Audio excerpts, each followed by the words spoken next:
దేవుడు మన ముందు బంగారు నాణ్యాల రాసి పోషించాడు. జాగ్రత్తగా గమనించాడు. పెద్ద రాశి దగ్గర తీసుకెళ్ళి నిలబెట్టి, నువ్వెన్ని తీసుకోగలవో తీసుకో అన్నాడు. ఏమన్నాడు? నువ్వెన్ని తీసుకోగలవో తీసుకో అన్నాడు. ఏం చేస్తాం చెప్పండి? ఏం చేస్తారు?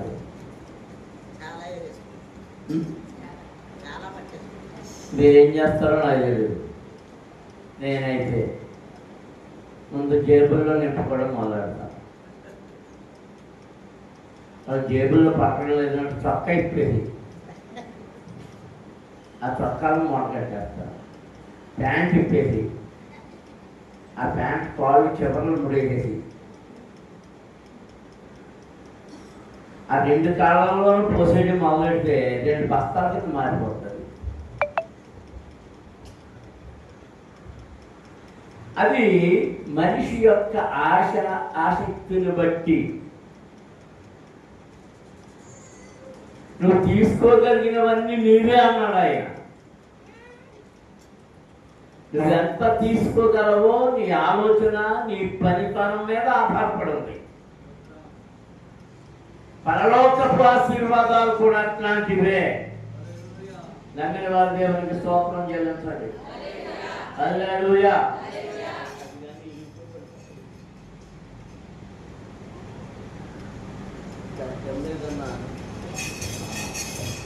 సపోర్ట్ పెట్టి అది ఎక్కిన గొడవ ఉంటుంది.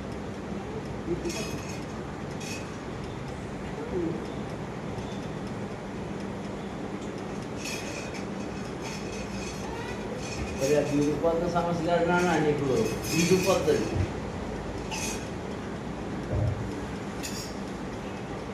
మన ముందు ఇప్పుడు 3 రోజులు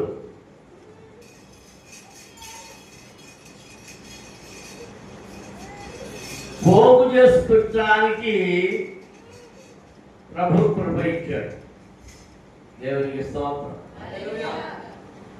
ఇశ్రాయేలుకు పరలోకపు మన్నాను విస్తారంగా కురిపించాడు, కానీ ఏం చెప్పాడు ఆయన? లిమిట్ పెట్టాడు. గుర్తుందా మీకు? ఎంత లిమిట్? మీరు ఎనదగినంత. మనోళ్ళు అక్కడ ఉన్నారట. చాలద్దో లేదు, మిగులుద్దో లేదు అని ఆత్రం కొద్ది పోగు చేసుకున్నారట. ఆత్రం కొద్ది పోగు చేసుకుని దాన్ని నిలబెట్టుకున్న దాచిపెట్టుకున్నారట. మధ్యరాత్రి గడిచేటప్పటికి ఇల్లంతా ఏమొచ్చేస్తుంది? గుడారం అంతా కప్పు కొట్టేస్తుంది. ఏంటి అంటే ఆ దాచి వచ్చింది పురుగులు పట్టేసి కప్పు కొట్టేస్తుంది. అవతల పారాయాల్సి వచ్చింది. ఎందుకంటే దేవుడు వారికి నిర్ణయించింది ఏంటంటే ఏ రోజు ఆహారము ఆ రోజు తినాలి. నెలలో ఉన్న ఆహారం తినకూడదు. అది దేవుడు నిశ్చయం. ఎప్పుడు నెల ఉంటుంది అంటే అది కూడా ఇచ్చాడు. ఒక్క శుక్రవారం, మన భాషలో చెప్పాలంటే శుక్రవారం అన్నాడు. అప్పుడు శుక్రవారాలు లేవు. విశ్రాంతి దినానికి ముందు రోజున విశ్రాంతి దినానికి కూడా సరిపోయే ఆహారాన్ని కూర్చుకోవచ్చు. అది మాత్రం కొనలే, అది కప్పు కొట్టలే. అది విచిత్రంగా లేదు? మీకు విచిత్రంగా ఉందో లేదో కానీ మీకు ఉండదు. ఏది నాకు మాత్రం విచిత్రంగా ఉంది.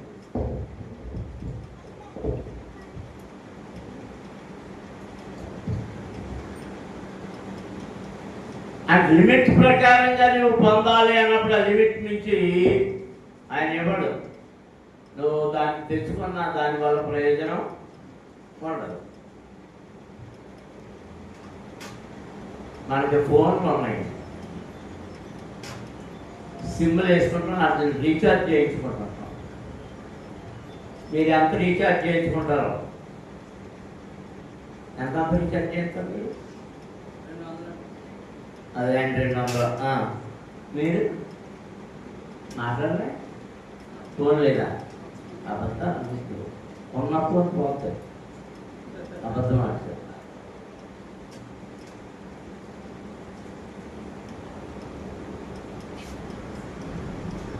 రెండవదైతే ఎన్ని రోజులు వస్తుంది? నెల 28 రోజుల 28 రోజులు. ఎన్ని ఫోన్లు మాట్లాడుకోవచ్చు?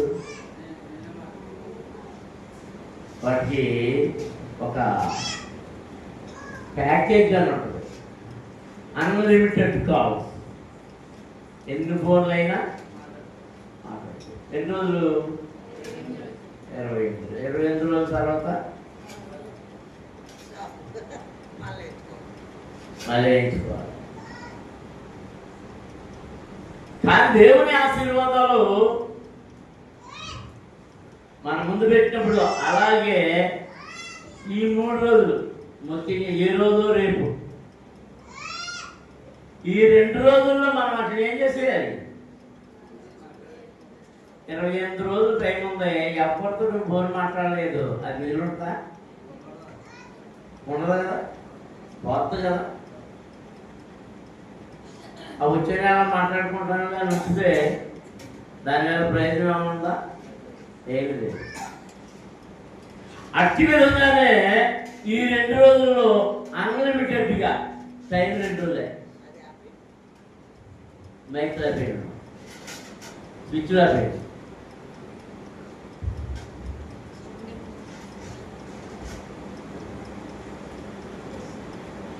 ఈ 2 రోజుల్లో ఆ అన్లిమిటెడ్ ఆశీర్వాదాలన్నీ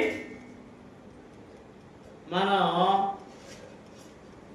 మన సంచిలో వేసేసుకోవాలి.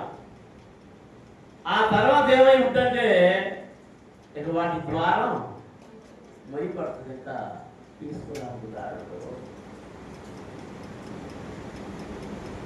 కనుక వాటి కొరకు కనిపెట్టాలి. దేవునికి స్తోత్రం. హల్లెలూయా. ఎంత సమయాన్ని మీరు దేవుని సన్నిధిలో ప్రార్థనలో గడపగలరో అన్ని ఆశీర్వాదాలు దేవుడు మీకు అనుగ్రహిస్తాడు. దేవునికి స్తోత్రం. చదివిన 51వ కీర్తనలో నుండి ఒక మాట నేను క్లుప్తంగా వివరించిన తర్వాత మన ప్రార్థనలోనికి వెళ్ళిపోదాం. ఏ సంఘము ప్రార్థన ఎక్కువ చేస్తుందో ఆ సంఘ విశ్వాసులు, ఆ సంఘము బహుగా దీవించబడుతుంది.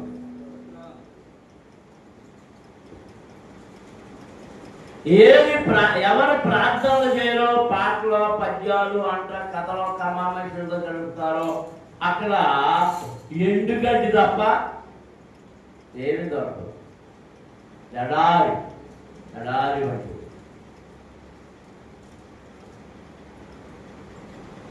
నేను కొన్నిసార్లు కొంతమందిని గమనించాను.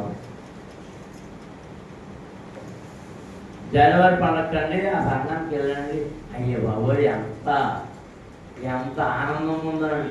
అంటే అమ్మో ఎన్ని పాటలు, ఎన్ని డ్యాన్సులు, ఎన్ని నాటికలు, వాటిని గొప్పగా చెప్తున్నారు. నేను ఎక్కడ ఏం చేస్తున్నాను? మమ్మల్ని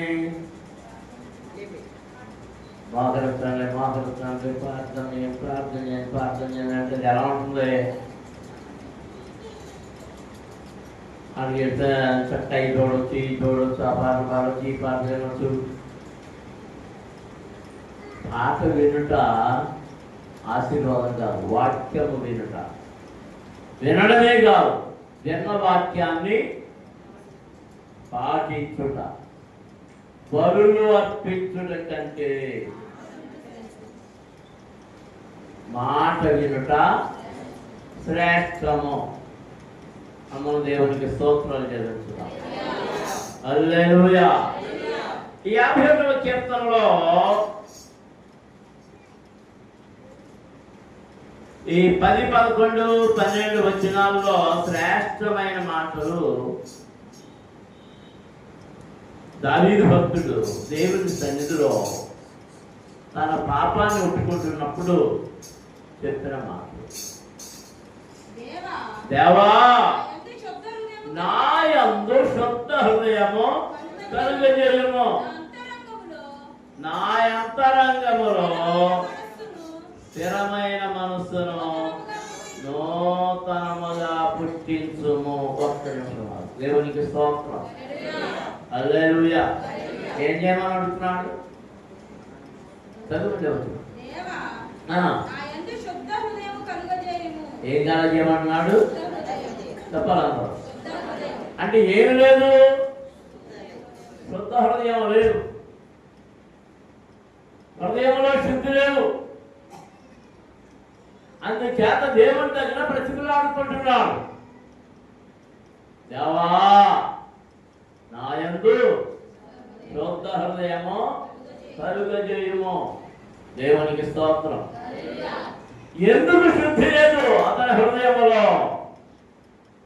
ఎందుకు శుద్ధి లేదు? ఈ ప్రార్థన ఎప్పుడు చేశాడట? పైన రాయబడింది.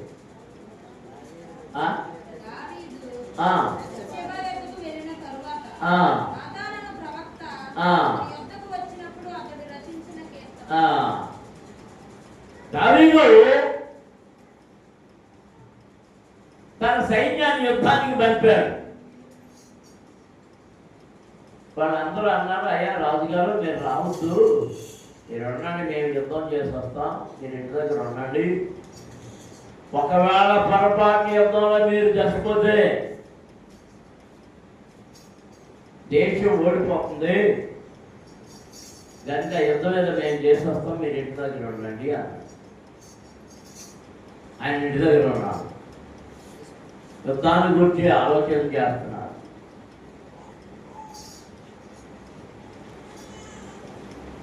మరి ఉదయమో సాయంత్రమో ఏ సమయమో నాకు సరిగ్గా గుర్తులేదు, కానీ పైన పచారులు చేస్తున్నాడు అంతఃపురం మీద, మేడ మీద. యుద్ధంలోనికి వెళ్ళిన ఒక సైనికుడు, అతని పేరు ఉరియా. అతని భార్య స్నానం చేస్తుంది. ఆమె ఆ విధంగా కనపడగానే అతని కన్ను మనస్సు చెదిరి పాపంలో పడి పాపానికి వశుడైపోయి సేవకులను పంపించి ఆమె తన అంతఃపురానికి తెచ్చుకొని ఆమెతో పాపం చేసి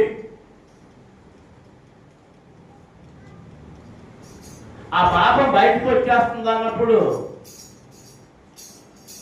ఆమెను ఇంటి దగ్గర దిప్పించేసి, అంటే నెల తప్పిందన్నమాట. ఈ పాపాన్ని తప్పించుకోవడానికి ఆమె భర్త అయిన ఉరియాకు కబురు పెట్టి రప్పించి ఇంటికి వెళ్ళమన్నారు. అంటే ఇప్పుడు చేసిన పాపం ఎవరి మీద తోసేయడానికి? భర్త మీద తోసేయడానికి. మరి అతనికి వార్తలు వినపడ్డాయో ఏమైందో, యుద్ధం మీద అతని కాంక్ష కలుగుందో, అతను అంతఃపురాన్ని విడిచిపెట్టకుండా అక్కడే పడుకుంటే పుట్టను లేచినప్పుడు అతను అక్కడే ఉండడం చూసి దావీదు అడిగాడు, ఏమయ్యా నువ్వు ఇంటికి వెళ్ళావా అంటే, లేదు ఇంటికి వెళ్ళలేదు. ఎందుకు వెళ్ళలేదంటే, నా తోటి వారందరూ యుద్ధం చేస్తుంటే నేను ఇప్పుడు నా ఇంటికి వెళ్ళి సుఖ సంతోషాలతో నా కుటుంబంలో ఉండలేనయ్యా అని చేత వెళ్ళలేదు అన్నాడు. సరే యుద్ధానికి వెళ్ళిపో అని చెప్పి ఒక ఉత్తరం రాసి మీ సైన్యాధిపతికి అక్కడ మీ అయ్యగారికి ఇచ్చేయి అన్నాడు. అతను నీతిమంతుడు, మాయా మర్మం ఎరుగని వాడు, రాజు ఏ సందేశం పంపించాడు అని నక్క బుద్ధి చూపించి దాన్ని విప్పి చూడలేదు. మనమైతే ఎవరైనా ఏదైనా ఇచ్చి పలానా ఇచ్చిరమ్మంటే దాన్ని బొర్రెట్టు అది చేసి అందులో ఏముందో చూడడానికి ప్రయత్నం చేస్తాం. తర్వాత దాన్ని నెలలో అన్ని అంటించేదాన్ని చూస్తాం. దాంట్లో ఏం రాస్తాడంటే ఈ ఉత్తరం పట్టుకొచ్చిన వాడిని యుద్ధం బాగా జరుగుతున్న దగ్గర పెట్టు, వాడు చెప్పుకోవాలి. తన మరణ వార్త తానే మోసుకెళ్ళినటువంటి వ్యక్తిత్వం. సైన్యాధిపతికి ఇచ్చాడు. యుద్ధం మోపుగా జరుగుతున్న చోట పంపించాడు. వెళ్ళినవాడు వెళ్ళినట్టే యుద్ధంలో శత్రువుల చేత చంపబడ్డాడు. నిజంగా శత్రువుల చేత చంపబడ్డా? కాదు. శత్రువుల చేత చంపబడేటట్లుగా కుట్రను పన్నింది ఎవరు అంటే ఈ దావీదు.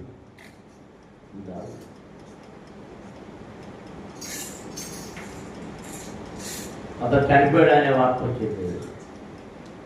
అతను చనిపోయాడు అనే వార్త వచ్చిన తర్వాత ఇక్కడ ఏం చేశాడంటే మళ్ళీ బత్షెబతో కబురు పెట్టి అతను తీసుకొచ్చి పెళ్లి చేసుకున్నాడు.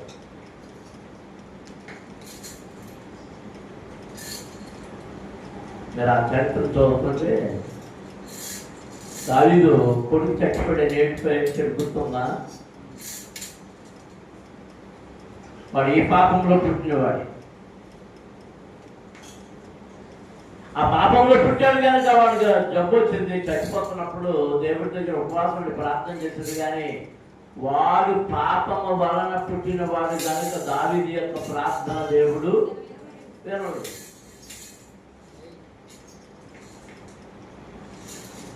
ఇతడి నేరమో ఇతడి దోషమో దేవుడి దృష్టిలో భారంగా ఉన్నది కనుక నాతాను ప్రవక్తను పంపించాడు. నాతాను ప్రవక్త వచ్చి మాట్లాడిన తర్వాత ఇతడిలో మారు మనసు వచ్చింది. అవును, నేను పాపి, అపరాధి అని ఈ కీర్తనలో ఒప్పుకుంటున్నాడు. దేవుని ఎదుట ఒప్పుకుంటు, దేవా నీ కృప చొప్పున నన్ను కరుణింపుము, నీ వాత్సల్య బాహుళ్యము చొప్పున నా అతిక్రమములను తుడిచివేయుము. అందులో దేవునికి స్తోత్రం చెల్లించుదాం. హల్లెలూయా. దేవుని పిల్లలారా, మనమందరమును మన పాపములను మనము బాగుగా ఎరుగుదాము. ఎవడు వాడి పాపాన్ని తెలియదనేవాడు ఎవడు లేడు. అందరికీ అన్ని పాపాలు తెలుసు. అసూయ పడడం పాపమే, ద్వేషించడం పాపమే, బూతులు తెచ్చడం పాపమే, సహించలేకపోవడం పాపమే. మన పాపాలు మనకు తెలుసు. ఇతరులకు మనం నష్టం కలిగించింది మనకు తెలుసు. ఏం నష్టం కలిగించామో తెలుసు. అతిక్రమము, పొరపాటును జరిగేది లేదు. పాపం చేసిన పరిస్థితి వేరు.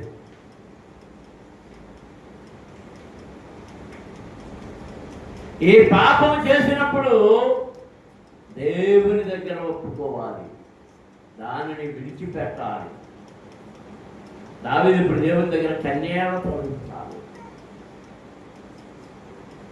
నీ వాత్సల్య బాహుళ్యము చొప్పున, నీ ప్రేమ చొప్పున, నీ దయ చొప్పున నా అతిక్రమములను తుడిచిపెట్టు. వారి తుడిచే ఆ అతిక్రమాలు, ఆ పాపాలు మన గది నిండా వేయబడిన చెత్త వలె ఉంటాయి. ఏదైనా తిని అతిపడి తిన్నా పక్క తీసా మోసం తీసిరేస్తాం. ఏదో తిన్నాం అటు తీసిరేస్తాం, ఇంకేదో చేస్తాం, దగ్గు వచ్చింది, దగ్గి కళ్ళి ఊసేస్తాం. ఎక్కడున్నాయి వాటి అన్నింటి ఇప్పుడు ఏం చేయాలి? గదంతా దేంతో నిండిపోయింది, ఇప్పుడు గదంతా దేంతో నిండిపోతుంది? ఈ చెత్తతో. ఈ చెత్తలో పోగొట్టుకుంది ఏంటి? నాణ్యం. 10 నాణ్యాలు కలిగిన స్త్రీ అందా ఇదానా? 10 నాణ్యాలు, అందులో ఎన్ని పోయినాయి? ఒకటే.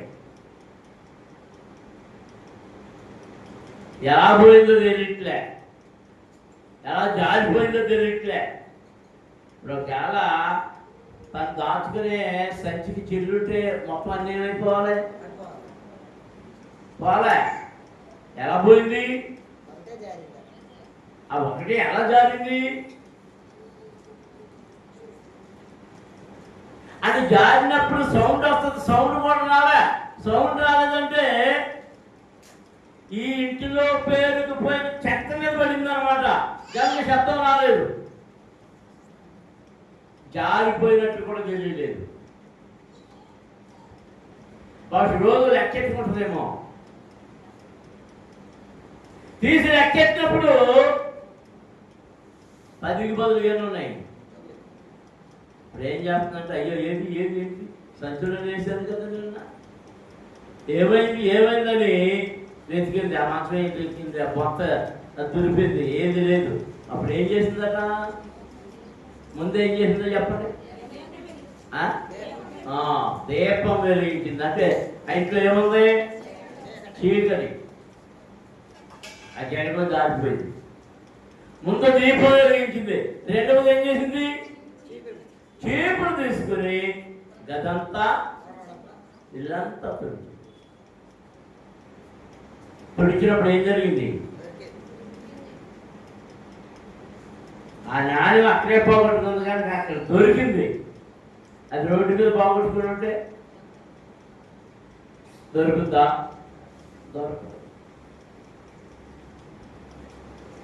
దేవుడు నీకు కృపలు అనే నాణ్యములు ఇచ్చాడు, వరములు అనే నాణ్యములు ఇచ్చాడు, దీవెనలు అనే నాణ్యములు ఇచ్చాడు. వాటిని పోగొట్టుకుంటే పోయినట్టుగా నీకు తెలియదు, కానీ నేను లెక్క చూసుకుంటే తెలుస్తుంది. లెక్క చూసుకున్నప్పుడు తక్కువగా కనబడుతుంది. ఏం చేయాలి? ముందు దీపం వెలిగించాలి, చీపురు తీసుకొని తొడవడం ప్రారంభించాలి. అంటే నీ హృదయపు గదిలో దాగిన చెత్తంతటిని ఏం చేయాలి? తుడిచివేయాలి. అప్పుడు ఆ చెత్తలో దాగిన ఆ విలువైన ఆ జ్ఞానం నీ చేతికి దొరుకుతుంది. దేవునికి స్తోత్రం. హల్లెలూయా. అందుకే దాని దేవుని ప్రార్థన చేస్తున్నాడండి. దేవా, నా యందు శుద్ధ హృదయము కలుగజేయము, నా అంతరంగములో స్థిరమైన మనసులో నూతనముగా పుట్టించుము. అన్నం దేవునికి స్తోత్రాలు చేద్దాం. హల్లెలూయా, హల్లెలూయా, హల్లెలూయా. ఏం పుట్టించాలి? ఏంటిది? స్థిరమైన మనసు. స్థిరమైన మనసు అంటే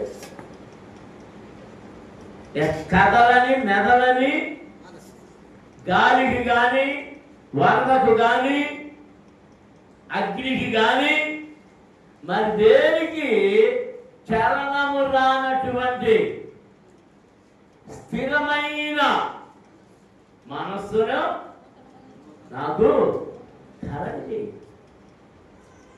దేవునికి స్తోత్రం. అందరం స్తోత్రాలు చేస్తున్నాం. గట్టిగా, ఇంకా గట్టిగా, ఇంకా గట్టిగా. ఆ తర్వాత మరొక అంటున్నాడంటే ఆ 12వ వచనంలో, ఆ 10వ వచనం పెట్టి పెడతాం. నీ రక్షణానందము నాకు మరలా పుట్టించుము, సమ్మతిగా మనస్సు కలుగజేసి నన్ను దృఢపరచుము. దేవునికి స్తోత్రం. ఈ 3 వచనాల్లో ఒక్కొక్క పాదము ఒక్కొక్క లైను అనేక విషయాలు తెలియజేస్తా ఉంది. 12వ వచనంలో ఇప్పుడు ఏం కావాలని అడుగుతున్నాడు? నీ రక్షణానందము నాకు మరలా పుట్టించు. నేను రక్షణ పొందినప్పుడు ఎలాంటి ఆనందం అనుభవించానో అలాంటి అనుభవం. ఎందుకంటే నా మనసు భారంతో ఉంది, పాప భారం నన్ను కృంగరిస్తూ ఉంది. నేను రక్షించబడినప్పుడు ఈ పాప భారాన్ని విడిచిపెట్టాను కనుక ఎంత తేలికైందో నాకు గుర్తుంది. ఆ ఆనందం. దేవునికి స్తోత్రం. అందరూ స్తోత్రం చెల్లించుదాం. హల్లెలూయా, హల్లెలూయా, హల్లెలూయా, హల్లెలూయా. రండి రండి యేసుని ఆజ్ఞకు రమ్మనుచున్నాడు. రండి రండి యేసుని ఆజ్ఞకు రమ్మనుచున్నాడు. ప్రయాసపడి భారమోయువారలు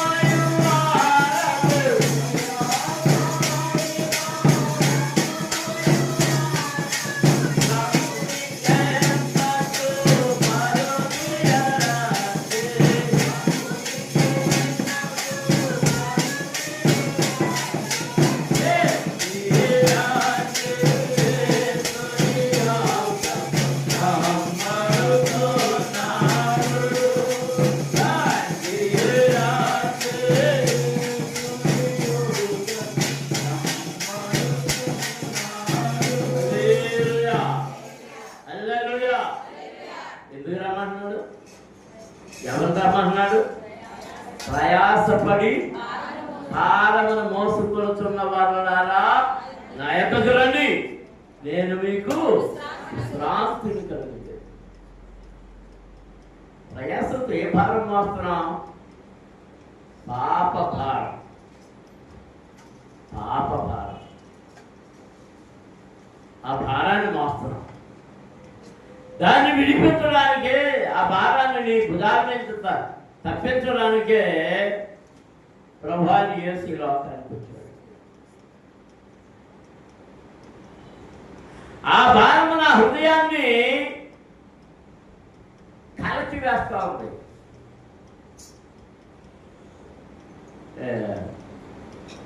పొద్దున్న లేచినప్పుడు నా మనలో అది ఏడుపు మాట్లాడతాడు.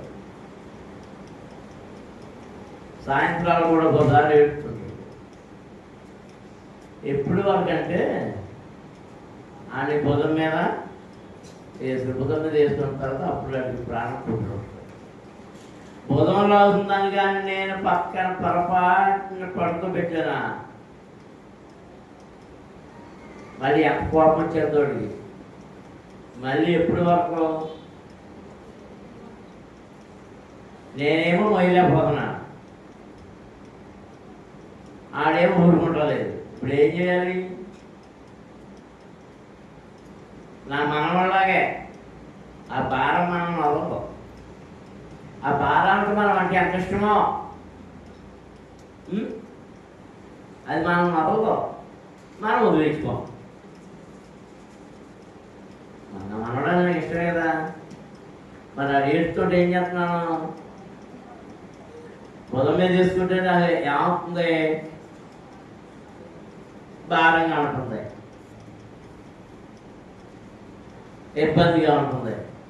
ఇబ్బందిగా ఉంటుంది, చేయలాగేస్తుందని పొరపాటు పడుకోబెడితే ఊరుకుంటలేదు. మళ్ళీ భుజం మీద వేసుకోవాల్సి వస్తుంది.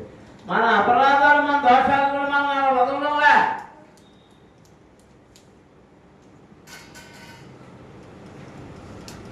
వాటికి మనం అంటే ఎంత ప్రేమో,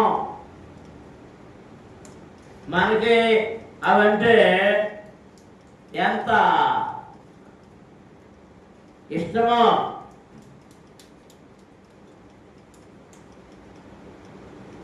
పూర్వకాలం ఆచారాలు స్త్రీలు బాగా తక్కువ ఉండేవారు. గుంపులు గుంపులుగా ఉండేవారు జనం. ఏ గుంపుగా గుంపు. ఇప్పుడంటే విస్తరించిపోయాం కాబట్టి జనం పెరిగిపోయారు. వాళ్ళ గుంపులో స్త్రీలు తక్కువగా ఉంటే వేరే గుంపుల్లో నుంచి స్త్రీలను ఎత్తుకొచ్చేవారు. ఎత్తుకొచ్చి కాళ్ళు చేతులు కట్టేసేవారు, మెడకు కాళ్ళు వేసి కట్టేవారు. ఎంతకాలం అంటే ఒక 2 పిల్లలు పుట్టే వరకు అలా కట్టేసి 2 పిల్లలు పుట్టాక అప్పుడు ఇక అమ్మ బాబు మీద నుంచి మనసు ఎవరి మీద ఉంటుంది? ఈ పిల్లల మీద ఉంటుంది కనుక కట్లు ఇప్పేవారంతే. ఏ కట్లు? చేతి కట్టిన కట్లు కాదు, మా కర్ర కట్టిన కట్లు. ఆ కాళ్ళ చేతులకి ఆ కట్టుతో ఆ తాళ్ళు అలాగే చూసి తిరగాలి. ఆ తాళ్ళు అలా వచ్చి తిరిగితే ఆ ఎవరన్నా వేరే వాళ్ళు మళ్ళీ ఈ ముఠా మీదకి వచ్చేటప్పటికి వాళ్ళు పెళ్లి కాని పిల్లల్ని, ఆ కన్యకల్ని ఎత్తుకెళ్ళేవారు. వీళ్ళు ఈ తాళ్ళు కట్టున్నారు కాబట్టి ఈ పిల్లల తల్లి అయి ఉంటుందని చెప్పి ఇచ్చిపెట్టి వెళ్ళిపోయేవారు.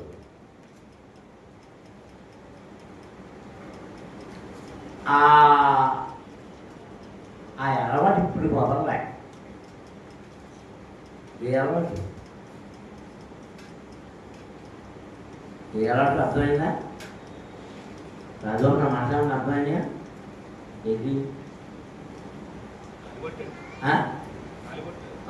మెడలో వేసి తాడిపెట్టు.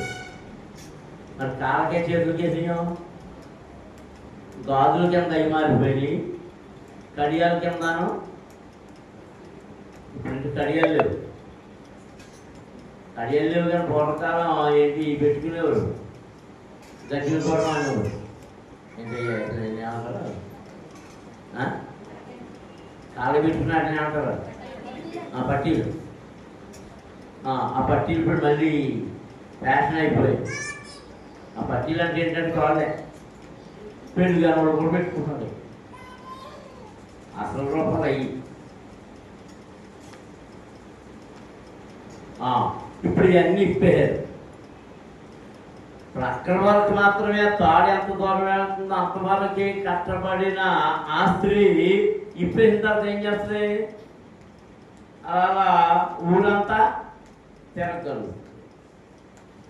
ఇంకా పిల్లలు అయిపోయిన బిజీ అయిపోయిన తర్వాత ఈ తాళ్ళు కూడా సైజు తగ్గిపోతాయి. తగ్గిపోయిన తర్వాత అడవిలో కూడా తిరగచ్చు. బరువు ఏమైపోయింది? తగ్గిపోయింది. ఇప్పుడు ఆనందం, కట్ల నుండి విప్పబడిన ఆనందం. ఏ ఆనందం చెప్పండి? కట్ల నుండి విప్పబడిన ఆనందం. దావీదు ఏ ఆనందం కావాలంటున్నాడు? నా రక్షణానందము. వేటి నుండి రక్షణానందం? పాపపు కట్ల నుండి విడిపించిన రక్షణానందం. దోషపు కట్ల నుండి విడిపించిన రక్షణానందం. చూడండి, అంటే ఇప్పుడంటే అన్ని మారిపోయి అంటే ఎవరో మేకలని గీతులని అవి పెంచుకుంటలేదు. పూర్వకాలం ఆ మేకలని గేదెలని ఆవులని పెంచేటప్పుడు అవి ఎవరి చేరు అన్నా పడితే వాటిని తీసుకెళ్ళి కట్టేయడమో లేకపోతే బంధువుల్లో పెట్టడం జరిగేది. మా నర్సయ్య గారు బోల్డ్ అని మేకలు వచ్చాడా నర్సయ్య గారు? గుర్తున్నాయి నీకు మేకలు? నాకు గుర్తున్నాయి, నీకు ఉన్నాయో లేదు? మాట్లాడుతుంది.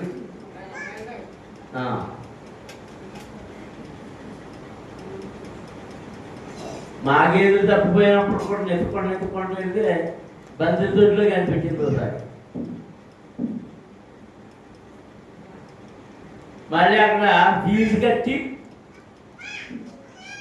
అంటే ఫైన్ జరిమానా కట్టి దాన్ని విడిపించుకొచ్చి ఎప్పుడు వరకు ఆ దొడ్లో ఉందో దానికి ఎలా ఉంది? మళ్ళీ ఆనందం. పాపపు కట్లతో కట్టబడిన మనము అవి విడిపించుకున్నప్పుడు కలిగే ఆనందం. దేవునికి స్తోత్రం. హల్లెలూయా, హల్లెలూయా. తోడి దులుపుకొనుము, నీవు మేడ కట్టు నిప్పుకొనుము. తోడి దులుపుకొనుము, నీవు మేడ కట్టు.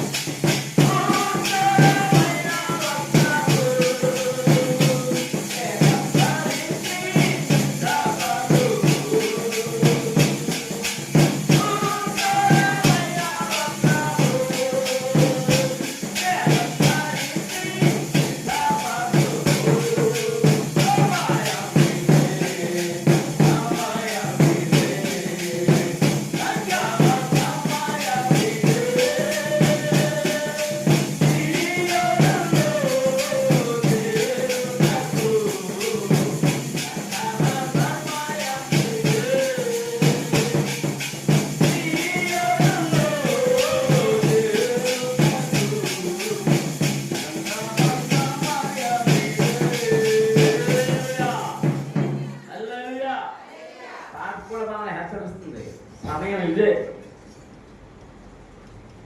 ఈ సమయంలోనే ధూళి దులుపుకో. నీ మెడకు ఉన్న కట్లు గుర్తుకో. రకరకాల కట్లు ఉన్నాయి.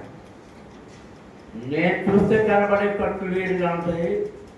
నీకున్న కట్లు నీకున్నాయి. కట్టబడిన గాడిదయు గాడిద పిల్లయు ఎవరికి కావాల్సి వచ్చినాయి? ఏ గాడిద కావాలన్నాడు? ఎవరు ఎక్కని గాడిద పిల్ల కావాలన్నాడు. ఎవరు ఎక్కని గాడిద పిల్లను కట్ట నుండి విడిపించాడు.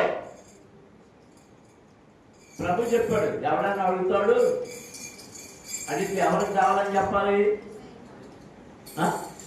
ప్రభుకు కావాలని చెప్పాలి. అడిగారు, ఎవరు అన్నాడు? ఆ గాడిని గాడి ప్రవేశిస్తున్నారు ఏంటి అని అడిగారు. ఎవరికి కావాలని చెప్పారు? చెప్పండి, మీరు ఎవరికి కావాలి? కట్టబడిన నీవు ఎవరికి కావాలి? ప్రభుకు కావాలి. ప్రభుకు కావాలి. నీ కొరకు ఆయన మెడ విరవబడింది. ఆ గాడిద కొరకు గొర్రె పిల్ల మెడ విరవబడింది. ఆ గాడిద దేశంలో బతకాలంటే దాని కొరకు ప్రతిగా ఒక గొర్రె పిల్ల చావాలి.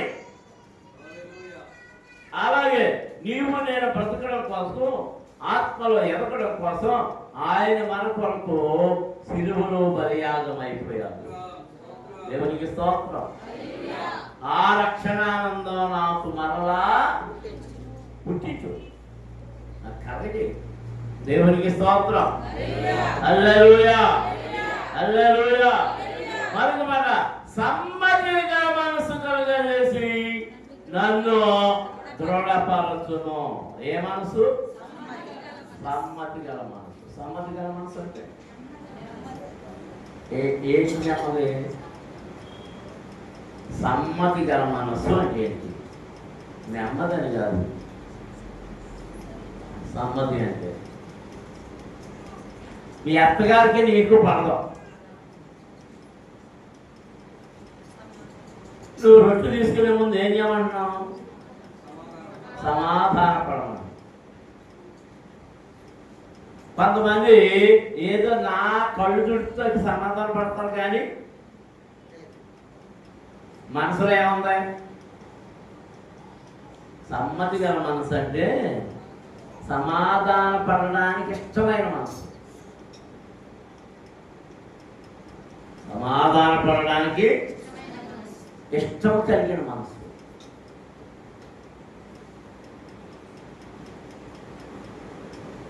సమ్మతి గల మనస్సు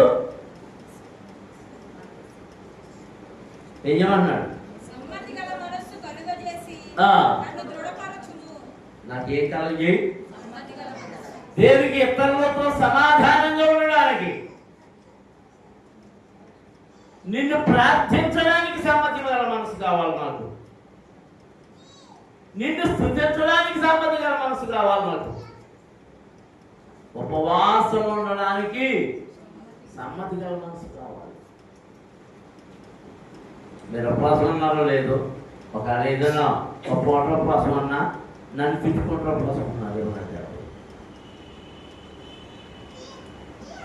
కానీ ఉపవాసం ఉండేటప్పుడు కూడా ఎలాంటి మనసు కలగాలి? ఒక సమ్మతి గల మనసు,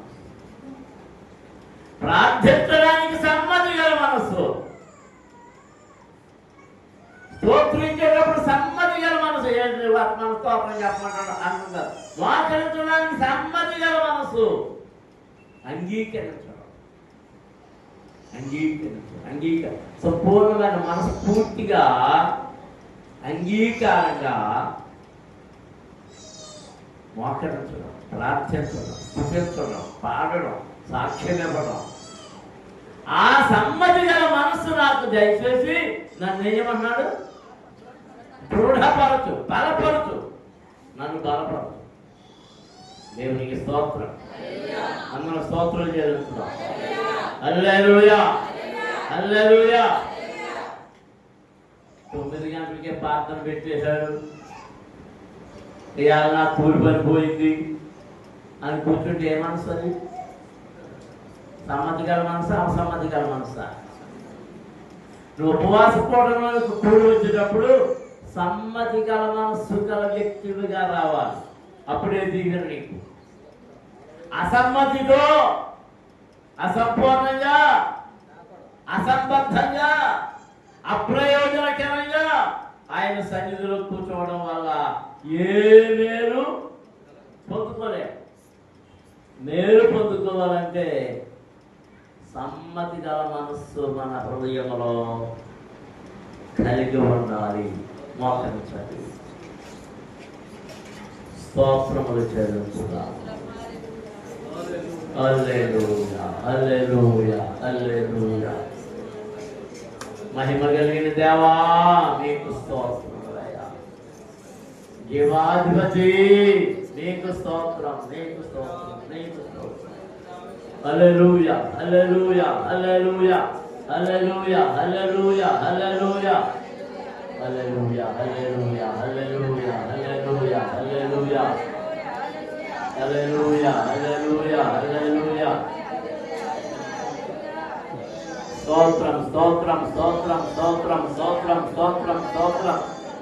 స్తుతించాలి, స్తుతించాలి. సమ్మతి గల మనసుతో స్తుతించాలి, సమ్మతి గల మనసుతో ప్రార్థించాలి, సమ్మతి గల మనసుతో ఉపవాసం ఉండాలి, సమ్మతి గల మనసుతో అందరం ఐక్యత కలిగి ఉండాలి.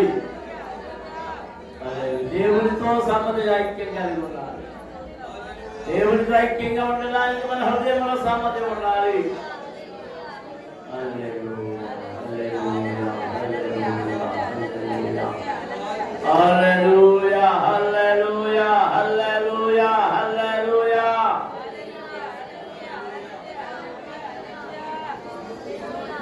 పరమ తండ్రి, పరిశుద్ధ ప్రభువా నీకు స్తోత్రం. ఈ ప్రారంభ కోరికలో నీ మాటలు మేము ధ్యానం చేస్తున్నాము. సమ్మతి గల మనసుతో నీ సన్నిధిలో గడపాలని మాకు నేర్పినందుకు నీకు స్తోత్రములు. దాని వలన మేము దృఢపరచబడతాము, ఆశీర్వాదములకు వారసులమవుతామని ఈ వాక్యం మమ్మల్ని హెచ్చరిస్తున్నందుకు నీకు స్తోత్రములు. నాయనా, నీ బిడ్డలు చాలా మంది రాలేదు, వారందరితో మాట్లాడండి. ఈ మధ్యాహ్నం కూడంలోనికి వారందరిని సమకూర్చండి, ఈ రాత్రి కూడికలోనికి సమకూర్చండి. రేపు ఎల్లుండి కూడా ప్రజలందరినీ సన్నిధిలోనికి వచ్చి మందిరము నిండా ప్రజలు కూడి వచ్చి నీ సన్నిధిలో గడపడానికి సహాయం చేయండి. సమస్తమో క్రమంగా మర్యాదగా ఇప్పుడు నీ బిడ్డలు ప్రార్థనలు చేస్తుండగా ప్రార్థనలన్నీ మీ సన్నిధికి చేరనిమ్మని, దయచూపించమని, మేలుతో నింపమని, మీ దర్శన భాగ్యం ప్రతి ఒక్కరికి కలుగజేసి సంపూర్ణంగా చేయమని యేసునామం అడుగుతున్నాము తండ్రి. కూర్చోండి. దేవుడి పిల్లలారా, మరి ఉదయకాలపు వాక్య భాగాన్ని ముగించాం. మళ్ళీ ప్రార్థనలు ప్రారంభ